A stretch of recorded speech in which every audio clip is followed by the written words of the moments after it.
আজকের সংক্ষিপ্ত খুতবা হতে যাচ্ছে কোরআনের 52তম সূরা সূরা তুর নিয়ে, এবং যারা এই খুতবা শুনে এই সূরা সম্পর্কে আরও কিছু জানতে চান তারা এই সপ্তাহের ছুটির দিনে সূরাটি তিলাওয়াত করতে পারেন, অনুবাদ পড়তে পারেন এবং সম্ভব হলে তাফসিরও পড়তে পারেন। আল্লাহ অনেক সূরার মধ্যে এই বিচার দিবস সম্পর্কে বর্ণনা করেছেন এবং এটি সেই সব সূরাগুলোর মধ্যে একটি, বিচার দিবসের বর্ণনা করার মাধ্যমে। এবং অবশ্যই আমরা জানি বিচার দিবসে কি হতে পারে। একটি স্থানে আল্লাহ বলেন, ওয়াকুনতুম আযওয়াজান সালাসা, এখানে মানুষ দুটি দলে ভাগ হয়ে যাবে, কিন্তু আপনি তার তিনটি দল বলতে পারেন: মৌলিকভাবে বিশ্বাসী, অবিশ্বাসী এবং বিশ্বাসীদের এলিট শ্রেণী। সূরাতুল ওয়াকিয়াতে বিশ্বাসীদের ভিআইপিদের নিয়ে বর্ণনা করা হয়েছে, কিন্তু মৌলিকভাবে বিশ্বাসী এবং অবিশ্বাসী এবং যারা ভুল দিকের মানুষেরা তাদের প্রত্যেককে সবসময় অবিশ্বাসী হিসেবে বলা হয়নি। প্রত্যেকবার আল্লাহ তাদের একটি নতুন বর্ণনা দিয়েছেন যাতে আমরা সেখান থেকে নতুন কিছু শিখতে পারি এবং আমাদের কি এড়িয়ে চলা উচিত তা আমরা জানতে পারি। তাই আল্লাহ শুধু বলেননি যে তারা কুফফার, নয়, আল্লাহ তাদেরকে আলাদা আলাদাভাবে বর্ণনা করেছেন। প্রত্যেক বর্ণনায় আমাদের জন্য শিক্ষা রয়েছে এবং এই সূরায় বিচার দিবসে যারা বিপদে পড়তে চলেছে তাদের নিয়ে একটি খুব নির্দিষ্ট বর্ণনা রয়েছে। আল্লাহ আমাদের কাউকে তাদের অন্তর্ভুক্ত না করুন। এবং আমি এই সূরায় আল্লাহ তাদের যে বর্ণনা দিয়েছেন এবং তাদের বিপরীত দিকের মানুষ সম্পর্কে যে বর্ণনা দিয়েছেন তার উপর বিশেষ দৃষ্টি দিতে চাই। আল্লাহ বিচার দিবসের শুরুর দিকের বর্ণনা করছেন এভাবে, ইয়াউমা তামুরুস সামাউ মাওরা ওয়া তাসিরুল জিবালু সাইরা, আকাশ পরিবর্তন হচ্ছে, পাহাড় নড়তে শুরু করেছে, পৃথিবী আর দেখতে যেমন ছিল তেমন থাকছে না, মানুষেরা কবর থেকে বের হয়ে আসছে। এবং এখন আল্লাহ বলেন, ফাওয়াইলু ইয়াউমা ইযিল লিল মুকাযযিবিন, যারা সত্যকে মিথ্যা বলতো তাদের জন্য সেই দিন কত বিধ্বংসী আর কত ভয়ঙ্কর হবে যারা সত্যকে মিথ্যা বলতো। আল মুকাযযিব, যে কেউ তাদের কোনো সত্য বলে এবং তারা বলে না না এটা সত্য নয়, তারা সত্য অস্বীকার করে বা তা মিথ্যা বলে অথবা তা মিথ্যা মনে করে।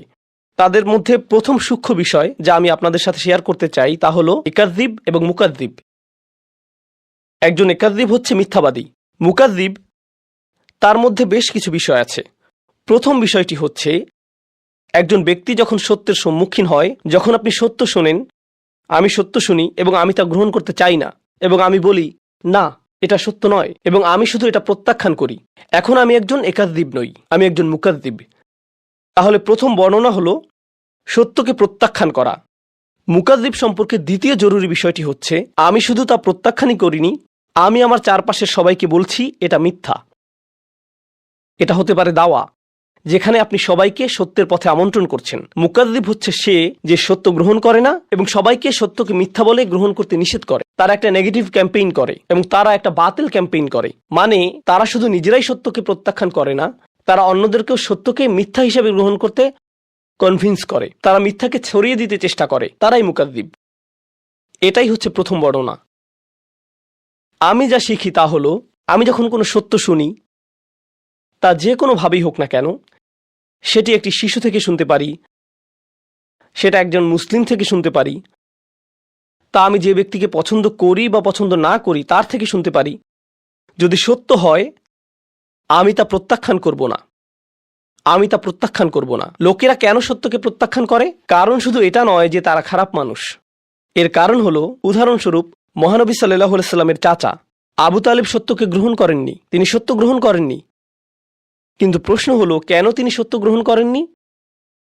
কারণ যদি তিনি তা গ্রহণ করেন তার জীবনে অন্যান্য রাজনৈতিক সমস্যা ঘটতে পারে, তার মানুষের সাথে ব্যবসা আছে, তারা ব্যবসা প্রত্যাহার করতে পারে, তার অনেক সামাজিক সম্মান আছে, তার সামাজিক সম্মান ব্যাহত হতে পারে, তার পরিবারে অনেক সমস্যা হতে পারে। তিনি এই সব বিষয়গুলো দেখে বলেন আমি জানি এটা সত্য কিন্তু আমি তা গ্রহণ করতে পারি না, কারণ তার মূল্য অত্যন্ত বেশি, আমি এর জন্য এত মূল্য দিতে পারি না, আমি এটা করতে পারি না। এবং এটা শুধুমাত্র আবু জাহল, আবু তালেব এবং আরও অনেকের সাথে হয়নি, আমি এবং আপনি, যদিও আমরা মুসলিম তবে মুসলিমদের মধ্যেও এমন হতে পারে।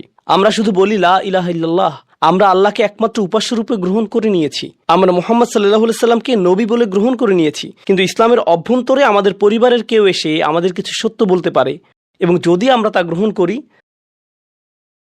তাহলে আমাদের বাবা তা পছন্দ করবেন না, অথবা আমাদের ভাই তা পছন্দ করবে না, অথবা যদি আমরা তা গ্রহণ করি আমাদের ব্যবসা ছেড়ে দিতে হতে পারে, অথবা আমাদের কাউকে টাকা ফেরত দিতে হতে পারে, একটি মূল্য প্রদান করতে হবে। তাহলে আমরা সেই সত্যের সাথে কি করি? না, এটা সত্য নয়, না না, সেটা ঘটেনি। তাকযীব হচ্ছে রিসালাত, ঈমান, আল্লাহ, এইগুলোই তাকযীব। আপনি প্রতিদিনই তাকযীব করতে পারেন। এবং আপনি জানেন ইংরেজিতে একটা কথা আছে, বেস্ট ডিফেন্স ইজ অফেন্স। ঠিক আছে, আপনি সত্য গ্রহণ করছেন না, আমি সত্য গ্রহণ করছি না, কিন্তু তার জন্য আমাদের একটু খারাপ লাগছে। তো যাতে আমার একটু ভালো লাগে তাই আমি সবাইকে গিয়ে বলি, না না না, এটা সত্য নয়, আমি এটা গ্রহণ করতে পারছি না, কারণ এটা ভুল। কিন্তু আপনি আপনার ভেতর থেকে জানেন যে আপনি ভুল, কিন্তু নিজেকে ভেতর থেকে একটু ভালো লাগানোর জন্য সত্যকে মিথ্যা বলে প্রচার করছেন। এভাবেই আপনি আপনাকে ডিফেন্ড করছেন। এটাই হচ্ছে বিচার দিবসে এক ধরনের মানুষের বর্ণনা, যারা সেদিন তারা যা করত সেটা লুকাতে পারবে না। ওয়াইলু ইয়াউমাইযিল লিল মুকাযযিবিন। এরপরে আল্লাহ তাদের সম্পর্কে দ্বিতীয় বর্ণনা দেন, এবং সূরাটির খুবই ইন্টারেস্টিং ব্যাপার এখানেই। আপনি ভাববেন, আল্লাযীনা কাযযাবু বির-রিসালাহ কাযযাবু বিন-নবী কাযযাবু বিন-নার আল্লাযীনা কাফারু বিন-নার। যে আল্লাহকে অবিশ্বাস করে, যে মহানবী সাল্লাল্লাহু আলাইহি সাল্লামকে মিথ্যাবাদী বলে, যে আল্লাহর বাণীকে মিথ্যা বলে, না, এখানে বর্ণনাটি হচ্ছে আল্লাযীনা হুম ফী খাউদিন ইয়ালআবুন। তারা ডুবে যায়। আমি এটা ইংরেজিতে ভালো ট্রান্সলেট করতে পারছি না। আরবি শব্দ হচ্ছে খাউদ। তারা খাউদে ডুবে যায় এবং সেখানে খেলতে থাকে। খাউদ। তাহলে চলুন আমি আপনাকে এই শব্দ খাউদ এর উৎপত্তি এবং এর অর্থ সম্পর্কে ব্যাখ্যা করি, এবং আমরা এই শব্দ থেকে কি শিখতে পারি দেখি। ইস্তিখাদ আল মা, এই শব্দের মূল অর্থ হলো আপনি কোনো জিনিসকে পানিতে ডুবান। যখন আপনি কোনো প্রাণীকে পানিতে ডুবান, এটাই হলো ইস্তিখাদা। যদি আপনি পানিতে হাঁটেন এবং আপনার জামাটা হাঁটু পর্যন্ত পানিতে ভিজে যায়, খাউদিল মা, আর আপনি পানিতে নিজেকে ডুবিয়ে ফেললেন, আর যখন আপনি পানিতে নিজেকে ডুবিয়ে ফেলেন, তারা বলে থাকে ইখতাদাল মারআ, যেমন একটি পশুর চারণ ক্ষেত্র, যেখানে ভেড়া এবং ছাগল চড়ে বেড়ায়, সেখানে অনেক ঘাস, তারা অনেক ঘাস খেতে পারে। যদি সেখানে অনেক ঝোপঝাড় থাকে, এখন যদি পশুরা সেখানে যায় তাহলে সেই ঝোপঝাড়ে আটকে যাবে। তার মানে হলো চারণভূমিতে খাউদ আছে। চলুন এখন মিখওয়াদ শব্দটি নিয়ে কথা বলি। আগের দিনগুলোতে যখন তারা কোনো পানীয় পরিবেশন করত, একটা বড় চামচ ব্যবহার করত। তারা চামচটিকে পাত্রে ডুবিয়ে পানি ঢেলে দিত, এবং তারা একটি মুক্তার জন্য এই শব্দটি ব্যবহার করত, কারণ মুক্তা পাওয়ার জন্য আপনাকে পানির গভীরে যেতে হবে। তারপরে এই শব্দটি অলংকারিকভাবে ব্যবহার হয়েছে। তারা এই শব্দটি এভাবেই ব্যবহার করত, ফাখাদাফিল কালাম। যখন আপনি একটি বিষয়ের গভীরে যাবেন এবং এই বিষয়টি নিয়ে কথা বলতেই থাকবেন, মানে আপনি ওই বিষয়টিতে ডুবে আছেন। যেমন কিছু লোক বা আপনাদের মধ্যে কেউ গেম খেলেন, অনলাইন গেম খেলেন, এবং তারা সবসময় গেমের মধ্যে থাকে, তারা গেমে ডুবে থাকে। কেউ কেউ গাড়ি পছন্দ করে, তারা সবসময় গাড়ি নিয়ে কথা বলে, গাড়ি নিয়ে চিন্তা করে, গাড়ি নিয়ে চিন্তা করে। তাদের ফোনের ওয়ালপেপার গাড়ির ছবি, তারা সবসময় গাড়ির আপডেট দেখেন। এই ব্যক্তিটি গাড়িতে খাউদ হয়ে আছে। খাউদের প্রধান অর্থ হল কিছুতে পুরোপুরি ডুবে থাকা। আধুনিককালে এই শব্দটিকে কোনো কিছুতে আসক্ত হওয়ার জন্য ব্যবহার করা হয়। নেশা, যখন কেউ কিছুতে আসক্ত হয়, এটি খুবই আকর্ষণীয়, কারণ এই বিষয়ে বইও লেখা হয়েছে। আপনি এজ অফ অ্যাডিকশন নামে একটা বই খুঁজে দেখতে পারেন। এই যে সময় আমরা বসবাস করছি, এটি একটা নেশার যুগ। আগে লোকেরা মদের নেশা সম্পর্কে কথা বলতো। যারা জুয়া খেলে তারা একবার নয়, বারবার ফিরে আসে। তারা তাদের বাড়ি হারায়, পরিবার হারায়, এবং তারা এটা বন্ধ করতে পারে না। মাদক একটি নেশা হতে পারে। বহু লোক ইতিমধ্যে জানতে পারেন যে বিশ্বের নামকরা সামাজিক মিডিয়াগুলো, যেমন ফেসবুক, ইনস্টাগ্রাম, এই সংস্থাগুলো প্রথম তৈরিতে তারা বিশ্বের শীর্ষ ক্যাসিনোগুলোতে গিয়েছিল, কারণ তাদের অ্যাপ্লিকেশনগুলোর অ্যালগোরিদম এমনভাবে করা হয়েছে যেটা নিশ্চিত করে যে তাদের ব্যবহারকারীরা অ্যাপে থাকে। তারা চায় না যে আপনি টিকটক অন করেন এবং তা বন্ধ করে দেন। তারা চায় যে আপনি এটা অন করেন, সোয়াইপ করেন, আবার সোয়াইপ করেন, আবার সোয়াইপ করেন, এবং করতেই থাকেন। এই অ্যালগোরিদম বানাতে তাদের মানুষের আচরণ অধ্যয়ন করতে হয়েছিল। তাই তারা ক্যাসিনোতে গিয়েছিল এবং সেখান থেকে সেরা সাইকোলজিস্ট নিয়ে আসে, কারণ ক্যাসিনো শিল্প প্রথমে সাইকোলজিস্ট নিয়োগ দিয়েছিল যাতে লোকেরা স্লট মেশিনে বসে টাকা বের করতে পারে। তাদের উদ্দেশ্য ছিল আমাদেরকে সেখানে কতটুকু সময় ধরে রাখতে পারে, কারণ তারা সেখানে আমাদেরকে যত লম্বা সময় সম্ভব ধরে রাখতে পারবে, আমরা আরও বেশি আসক্ত হব। যারা লাস ভেগাসে ক্যাসিনো শিল্পের হিউম্যান বিহেভিয়ার তৈরি করেছিলেন, সেই একই লোকদের সিলিকন ভ্যালিতে নিয়ে আসা হয়েছিল সোশ্যাল মিডিয়ার ইউজার বিহেভিয়ার মডেল তৈরি করতে। কারণ তারা জানে যদি আপনি সবচেয়ে আসক্ত হন, তখন তারা আপনার থেকে সবচেয়ে বেশি প্রফিট করতে পারবে। যদি আপনি নেশায় ডুবে যান এবং আপনি বের হতে পারবেন না, যদি আপনি নেশায় ডুবে যান তখন আপনি বের হতে পারবেন না, এবং আপনি যদি এটা আবার করতে না পারেন, তাহলে আপনি আপনার ভেতরে কিছুই নেই এরকম একটা অনুভব করবেন। সে মদ পান করে এবং সে মনে করে সে ভালো ফিল করছে, সে চলে যায়, তার 1 ঘন্টা 2 ঘন্টা পর আবার মদ খেতে ইচ্ছা করে, তার আবার একটা চাহিদা তৈরি হয়, আমাকে আরেকটা দিন আরেকটা দিন। তাদের পেট ব্যথা করতে থাকলেও তারা মদ পান করে যায়, তারা অর্ধেক ঘুমন্ত অবস্থায় থাকলেও মদ পান করে থাকে, তারা ঘুম থেকে উঠে এসেও মদ পান করতে চায়। এটি অনলাইন অন্যান্য নেশা এবং বিনোদনের নেশার ক্ষেত্রেও সত্যি। কিছু লোক চলচ্চিত্রে আসক্ত, নেটফ্লিক্সে কিছু লোক আসক্ত, স্পোর্টসে কিছু লোক আসক্ত। এই নেশা পরবর্তীতে আল্লাহ সত্যের সম্পর্কে কথা বলেছেন। যখন সত্য আসে, কোরআনে যে সত্য সম্পর্কে বলা হয়েছে, আপনাকে এই বাস্তবতার সাথে ডিল করতে হয়, আপনাকে আপনার কাজের জন্য দায়িত্ব গ্রহণ করতে হয়। আমি কিভাবে আমার দিন কাটাচ্ছি তার ব্যাপারে যত্নশীল হতে হয়, কিভাবে আমি আমার রাত কাটাচ্ছি তার ব্যাপারে যত্নশীল হতে হয়। আমার নিজের ব্যাপারে দায়িত্ব আছে, আমার আল্লাহর জন্য দায়িত্ব আছে, আমার নিজের পরিবারের জন্য দায়িত্ব আছে। আমাকে এই সবগুলো ব্যাপারে যত্নশীল হতে হবে। কিন্তু আপনি যদি এই সত্যকে গ্রহণ করতে না চান এবং আপনি বাস্তবতা থেকে পালিয়ে বেড়াতে চান, আপনি নিজেকে হারিয়ে ফেলেন এবং কোনো একটি বিষয়ে আসক্ত হয়ে যান এবং এভাবে আপনি আসক্তিতে ডুবে যান। আপনি জানেন কিছু মানুষ কি করে? কোনো একটি গ্যাদারিংয়ে কিছু শুনলে, মনে করেন 8 জন মানুষের একটি সমাবেশ, ফ্যামিলি গেট টুগেদার, তারা সেখানে বসে কথা বলছে এবং সেখানে কোনো একজন আল্লাহর দ্বীনের ব্যাপারে কথা তুলল, সে দ্রুত সেই বিষয়টি পরিবর্তন করে ফেলবে এবং সে চাইবে একটি অন্য বিষয়ে কথা বলতে, কারণ সে জানে সে কোন বিষয়ে কথা বলতে চাইবে। ওহ না না না, জানো ইউএফসি ফাইটে কি হয়েছে, এই খেলাটিতে কি হয়েছে, এই ছবিটিতে কি হয়েছে, ও আল্লাহ সেগুলো কত ভালো ছিল এবং আমি এভাবে কথা বলতে থাকি। তারা যদি দিন সম্পর্কে কথা বলে তবে তারা দিনকে একটা মজার ছলে কথা বলে, এই বিষয়ে কথা বলাটা একটু ফান। তখন আল্লাহ বলেন, হাত্তা ইয়াখুদু ফি হাদিসিন গাইরিহি, তাদের সাথে ততক্ষণ কথা বললেন না যতক্ষণ পর্যন্ত তার অন্য বিষয়ে ডুবে না যায়। এখন আমার আপনার নিজেদেরকে জিজ্ঞাসা করা উচিত, এটা মানুষের সম্পর্কে সমালোচনা নয়, এটা আমি এবং আপনি আমাদের সম্পর্কে যা ভাবি তাই। আমি প্রতিদিন যে বিষয়ে ডুবে থাকি, এর কি কোনো উদ্দেশ্য আছে, নাকি আমরা আসলে শুধু এদিক ওদিক ঘুরে বেড়াচ্ছি? এই প্রশ্নটি আমি আমাকে জিজ্ঞেস করতে চাই।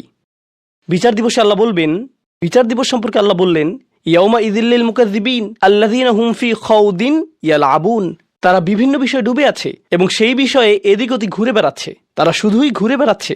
এবং প্রতিবার যখন কোরআন তাদেরকে ডাকে, সত্য তাদেরকে ডাকে, সব কিছু দায়িত্ববোধ, কারণ বিচার দিবস মানেই দায়িত্ববোধ, তাই নয় কি? বিচার দিবস হচ্ছে একটি কোর্ট এবং এই কোর্টে কি হয়, বিচারক বলেন আপনি যা করছেন তার জন্য আপনিই দায়ী। আপনাকে কোর্টে নিজেকে উপস্থাপন করতে হয় এবং যারা জানে যে তাদের সামনে একটি বিচারের দিন আসছে, তাদের জন্য একটি বিচার অপেক্ষা করছে, তারা সেই বিচার দিনের জন্য প্রস্তুতি গ্রহণ করে। এটাই এই জীবনে হয়, এটাই বিচার দিবসের জন্য সাধারণ যুক্তি। কিন্তু যেই ব্যক্তি সেই ট্রায়ালের জন্য প্রস্তুত নয়, তারা শুধু খেলে বেড়াচ্ছে, তারা গেমে আসক্ত, তাহলে তারা সেই বিচার দিনে খুবই বিপদে পড়বে। এবং কেউ কেউ বলে, এই বিচার দিবস আগামীকাল, বিচার দিবস আগামী সপ্তাহে, তাড়াতাড়ি এই দিনের জন্য প্রস্তুতি গ্রহণ করো। কিন্তু আপনি তৈরি নন, আপনি আপনার কাজ শেষ করেননি, সেই দিন কি আপনার বিপক্ষে হতে যাচ্ছে? আরে যান, আমাকে খেলতে দেন। এটা সত্য নয়। এই মানুষগুলো খুব বেশি, আসলেই খুব বেশি, তারা খুবই নেতিবাচক, আমাকে আমার মতো থাকতে দিন। আপনি জানেন, এমন একটা সময় ছিল যখন দার্শনিকেরা ক্যাপিটালিজম, কমিউনিজম, অ্যাথিজম এইগুলো নিয়ে কথা বলতো। এখন আমরা একটা নতুন পৃথিবীতে, আপনার ইমোশনই আপনার নতুন ধর্ম। আমাকে একটু ভালো থাকতে দিন তো, আমি শুধু ভালো থাকতে চাই, আমাকে আমার মতো থাকতে দিন। আপনি জানেন বিচার দিবসে আল্লাহ এমন একটি বর্ণনাই দিয়েছেন, আল্লাযীনা হুম ফি খাউদিন ইয়ালআবুন, যখন কোনো মানুষ কোনো কিছুতে ডুবে যায় তখন সে আর অন্য কিছুতে যেতে চায় না, সে ওখানে আটকে পড়ে, তারা একই জায়গায় থাকে। যখন কোনো মানুষ কোনো কিছুতে আসক্ত হয় তখন আপনি তাকে 1 বছর আগেও যেখানে দেখেছেন এখনও ঠিক সেখানেই দেখবেন। আপনি জানেন, যখন মানুষ কোনো কিছুর পরিবর্তন করে না, আল্লাহ তাদেরকে পরিবর্তন করেন। আল্লাহ বলেন, ওয়াল্লাযীনা ইয়াওমা ইউদআউনা ইলা নারি জাহান্নামা দাআ, তখন আল্লাহ তাদেরকে জাহান্নামের আগুনের দিকে ঠেলে দেন। তাদেরকে ঠেলে দেয়া হয় কারণ তারা নিজেরা নড়ে না, তারা যেতে চায় না। হাযিহিন নারুল্লাতী কুনতুম বিহা তুকাযযিবুন, এই হচ্ছে জাহান্নাম যাকে তোমরা মিথ্যা বলতে। আফাসিহরুম হাযা, যদি আমি বলি এটা কি জাদু? আও আনতুম লা তুবসিরুন, তুমি কি দেখছো না? কারণ আমি কোনো আগুন দেখতে পাচ্ছি না। হে আস্তাগফিরুল্লাহ বলো, এগুলো করো না। আমাদেরকে আল্লাহকে ভয় করা উচিত, আমাদের বিচার দিবসকে ভয় করা উচিত। ও হ্যাঁ, আমার আগুন ভয় করা উচিত, কিন্তু আমি তো কোনো ধোঁয়া দেখতে পাচ্ছি না, আমি তো তাপমাত্রা বাড়তে দেখছি না। আল্লাহ বলেন, এটা মিথ্যা। যখন বিচার দিবস আসবে, আও আনতুম লা তুবসিরুন, তুমি এটা দেখবে না। ইসলাউহা ফাসবিরু আলা তাসবিরু সাওয়াউন আলাইকুম ইন্নামা তুজজাউনা মা কুনতুম তা'মালুন। এখন যাও এর ভিতর এবং এটা উপভোগ করো। তুমি এটা সহ্য করতে পারো বা না পারো, এটা কোনো ব্যাপারই না, এটার এখন কোনো মূল্যই নেই। আমি এখন এই খুতবাটিকে ছোট করে আনতে চাই। অন্যদিকে এই মানুষের বিপরীত দিকে কিছু মানুষ থাকবে যারা বিচারের দিনে কোনো ধরনের বিপদে পড়বে না। আল্লাহ বলেন, ইন্নামাল মুত্তাকিনা ফি জান্নাতিন ওয়া নাঈম। যে মানুষের তাকওয়া ছিল তারা জান্নাতে যাবে এবং সেখানে আরাম করবে। আয়াতের পরবর্তী অংশটি হচ্ছে জান্নাতের বর্ণনা। এটা নিয়ে হয়তো পরবর্তীতে কখনো কথা বলবো, কিন্তু আমি চাই আপনারা এই বিষয়টি নিয়ে চিন্তা করুন। মুত্তাকিন বলতে আসলেই কি বোঝায়? মুত্তাকিন শব্দটা আমরা সবসময় শুনে থাকি আমাদের তাকওয়া থাকা উচিত, আমাদের তাকওয়া থাকা উচিত। তো তাকওয়া শব্দটি এসেছে ওয়াকায়া শব্দ থেকে। আপনার জানা উচিত ওয়াকা মানে হচ্ছে প্রতিরোধ করা। এখান থেকে যে শব্দটি এসেছে, আমরা দোয়াতে এই কথাটা বলে থাকি, ওয়াকিনা আযাবান নার। তাকওয়া একই শব্দ। ওয়াকিনা আযাবান নার মানে হচ্ছে আমাদেরকে বিচার দিবসের শাস্তি থেকে রক্ষা করুন। আল্লাহ বলেন, কু আনফুসাকুম ওয়া আহলিকুম নার, তোমাকে এবং তোমার পরিবারকে জাহান্নামের আগুন থেকে রক্ষা করো। ইত্তাকা বা মুত্তাকি হচ্ছে সে যে নিজেকে রক্ষা করে। যখন আপনি বাসায় যান দরজা বন্ধ করেন, যখন হাঁটতে যান তখন দরজায় তালা দেন, এর মানে আপনি একটু তাকওয়া অবলম্বন করেছেন, কারণ আপনি নিজেকে রক্ষা করেছেন। তাই মাঝে মাঝে আমরা তাকওয়াকে আল্লাহর ভয় বলে অনুবাদ করে থাকি। আরবিতে ভয় হচ্ছে খৌফ, খাশিয়া।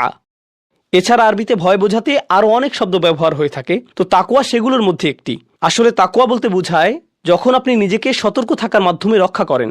ধরুন, যখন কোনো মানুষ হজে যায়, আল্লাহ বলেন, অতাজাওয়াদু ফাইন্না খায়রাজ যাদ আত-তাকওয়া। হজে যাওয়ার সময় আপনি আপনার প্রয়োজনীয় জিনিসগুলো নিয়ে যাচ্ছেন, কারণ আপনি জানেন বেস্ট প্রভিশন ইজ প্রিকশন, আপনাকে রক্ষা করার জন্য। এটা দিয়েই তাই বিভিন্ন জিনিসও বোঝায়। এখন এই শব্দটি এই আয়াতে কি বোঝাচ্ছে? মানুষ যারা নিজেদেরকে রক্ষা করে, যখনই তারা দেখে যে তারা কোনো একটি আসক্তিতে জড়িয়ে যাচ্ছে, তখন তারা বলে আমাকে এখান থেকে নিজেকে সরিয়ে আনতে হবে। যখন তারা দেখে তাদের সঙ্গীগুলো কোনো একটি বিষয়ে আসক্ত হয়ে যাচ্ছে, তখন সে বলে, ও না না, আমাকে এখান থেকে নিজেকে রক্ষা করতে হবে। তাই তারা সব সময় নিজেদেরকে সেসব সঙ্গ থেকে সরিয়ে নিচ্ছে, যেসব সঙ্গে থাকলে তারা কোনো আসক্তির দিকে জড়িয়ে যেতে পারে। তারা সব সময় আমাদের আশেপাশে আছে, আমরা কেউই নিরাপদ নই। মুত্তাকিন শব্দটি ব্যবহার করার মাধ্যমে এমন মানুষকে বোঝায় যে সব সময় সতর্ক, তারা কখনোই বিশ্রাম নেয় না, তারা সব সময় একটা প্রতিরক্ষা বলয়ের মধ্যে থাকে। তারা জানে যদি তারা এভাবে না থাকে তাহলে স্লিপ করতে পারে। ইন্নাল মুত্তাকিনা ফি জান্নাতিন ওয়া নাঈম। এই কারণেই আমি তোমাদেরকে জান্নাত দেব উপহার হিসেবে। তাহলে আমাদেরকে এখন থেকে খুব সতর্কতার সাথে থাকতে হবে। আমার মনকে বোঝাতে হবে যেন আমি যে কোনো সময় পিছলে যেতে পারি, আমি ভুল করতে পারি, আমাকে তারপরে সেখান থেকে ফিরে আসতে হবে এবং আরো বেশি সতর্ক থাকতে হবে। যদি আমি পিছলে যাই তাহলে আবার আমাকে ফিরে আসতে হবে। এটি একটা চলমান প্রক্রিয়া। এগুলোর শেষে আল্লাহ বলেন, ফি জান্নাতিন ওয়া নাঈম। আপনি যখন জান্নাতে যাবেন আপনারা বাগান পাবেন, কিন্তু সবচেয়ে গুরুত্বপূর্ণ আপনারা পাবেন নাঈম। যে নাঈম শব্দটি এসেছে নুউমা থেকে, যার মানে হচ্ছে নরম এবং বিশ্রাম। তাদের এখন কোনো তাকওয়া থাকার প্রয়োজন নেই, তাদের এখন কোনো সতর্কতার প্রয়োজন নেই। তারা তখন বলবে এখন আমি বিশ্রাম নিতে পারি। তাহলে আল্লাহ কি করলেন? আল্লাহ আমাদেরকে দুটি ছবি দেখালেন। একটি হচ্ছে এমন ব্যক্তিরা যারা এখন নাইমে আছে, তারা বর্তমানে যেদিকে মনে চায় সেদিকে ঘুরে বেড়াচ্ছে, রিল্যাক্স করছে, তাদের কোনো কিছু চিন্তা করার নেই, শুধু বিশ্রাম নিচ্ছে। এবং অন্যদিকে তাকওয়াপূর্ণ ব্যক্তিরা তারা পরবর্তীতে রিল্যাক্স করবে। এখন সিদ্ধান্ত আপনার, আপনি কোন দলে থাকবেন। আপনি এখন রিল্যাক্স করতে পারেন অথবা আপনি পরবর্তীতে রিল্যাক্স করতে পারেন। আপনি এখন সাময়িকভাবে আনন্দ অনুভব করতে পারেন এবং পরবর্তীতে কঠিন বিপদে পড়তে পারেন, অথবা আপনি এখন একটু বেশি সতর্ক এবং বেশি নিজেকে রক্ষা করে চলতে পারেন এবং পরবর্তীতে অনন্তকালের জন্য রিল্যাক্স করতে পারেন। এই সিদ্ধান্তই আমাকে এবং আপনাকে নিতে হবে। আমি আল্লাহ আজ্জা জাল্লার কাছে দোয়া করছি, আল্লাহ আমাদেরকে যে কোনো ধরনের খাউদ থেকে রক্ষা করুন, যা আমাদেরকে সত্য থেকে দূরে নিয়ে যায় এবং আমাদেরকে মুকাদ্দিবিনদের অন্তর্ভুক্ত করে। আল্লাহ আমাদেরকে তাকওয়া সম্পূর্ণ করুন, যাতে আমরা আল্লাহর দয়ার অন্তর্ভুক্ত হতে পারি, যাতে আমরা জান্নাতুল নাঈমে যেতে পারি। বারাকাল্লাহু লি ওয়া লাকুম ফিল কুরআনিল হাকিম ওয়া নাফা'নি ওয়া ইয়্যাকুম বিল আয়াতি ওয়াদ যিকরিল হাকিম।